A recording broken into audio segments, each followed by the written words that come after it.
নতুন আরেকটি ভিডিও নিয়ে হাজির হয়ে গেলাম। তবে মূল ভিডিওতে যাওয়ার আগে অবশ্যই চ্যানেলকে লাইক সাবস্ক্রাইব করে চ্যানেলের সাথে থাকবেন।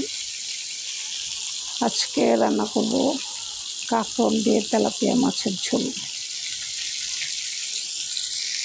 অসাধারণ একটা রেসিপি আপনাদের সামনে হাজির করেছি, অবশ্যই পুরো ভিডিও জুড়ে থাকবেন।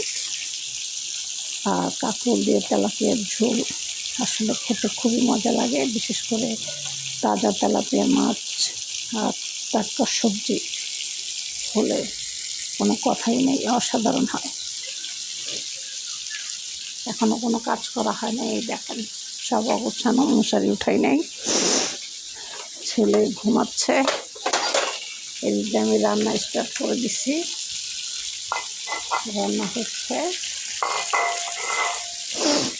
মাছ এক তরফ হয়ে যাচ্ছে, আর এক তরফ দিয়ে যাচ্ছে।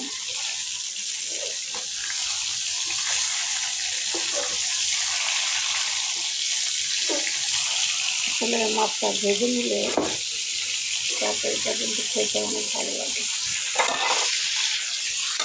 অনেকে আছে মাছটা ভেজে নেয় না,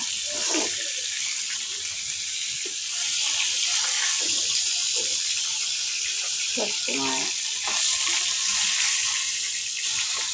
মাছ ভেজে নিতে হয়।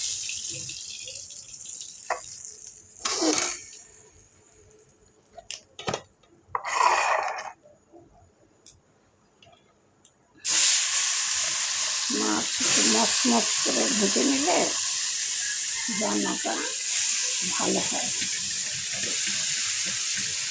আর খেতেও খুব ভালো লাগে।